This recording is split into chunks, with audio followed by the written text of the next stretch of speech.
would first assess what that loss is or what that potential loss is going to be.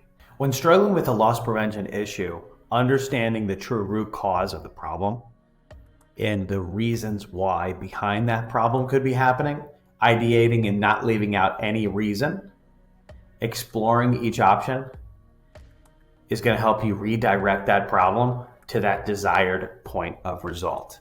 Knowing what's going on in your employees' lives, right? Understanding why they could be potentially making the choices they make. If we have a food cost issue or we have an inventory issue, there is significant shortages in a solid amount of food. Well, is that because we know, Glenn is going through something in his life and Glenn is maybe flubbing those inventory counts?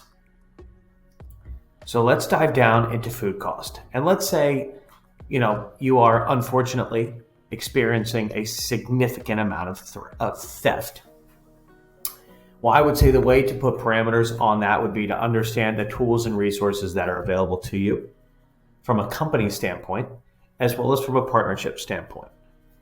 So as long as you have your inventory counts in place and you're taking those inventory counts on a regular basis, you're then able to analyze those trends and identify where that loss is happening, or more importantly, when that loss is happening. Knowing the when, you can cross-reference that with a schedule and you can find out who. Here's where your partnership comes in. Once you find out who, and you're partners with, let's say, DTiQ, and you have a legendary system like 360iQ, you can then use video to back yourself up. Use video to back your findings up. So that when you go to your leadership, when you go to your HR, or when you as a store manager or store owner are just preparing for any sort of pushback, you have that video and it's undisputed.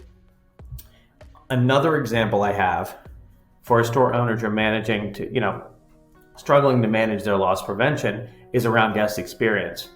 I would first ask if you have any policies and procedures set in place for your employees that center around guest experience, right?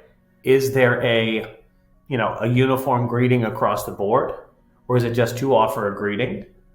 And have you really explained to your team what that greeting is?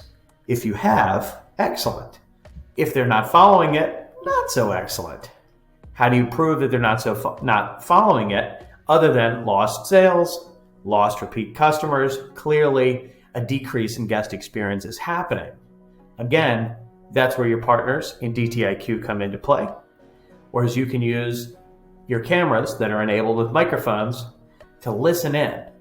And you can use a great tool like a SmartAudit to identify anytime there is a customer interaction. And those SmartAudits are going to look for and listen for that friendly greeting that's going to encourage that return by the guest. Okay, so I'm going to set the scene for you. You're a store owner. You just purchased a store. Unfortunately, there's a lot of safety and security issues. That is major loss that you need to quickly prevent. How are we going to do this? Think about using the tools and resources you have available, right? Understand what your corporate or company or just your personal operational policies are and what you want them to be. Translate those or communicate those to your team, to your employees, to your managers, and then have a system in place that is going to monitor those. i.e., in my case, my suggestion would be SmartAudits, right? Are your back doors open before dawn, after dusk? Maybe even set a motion alert to the 360iQ system. Are we using wet floor signs when we're cleaning the floor? Are the floors clean? All of these are potential loss issues that you can prevent.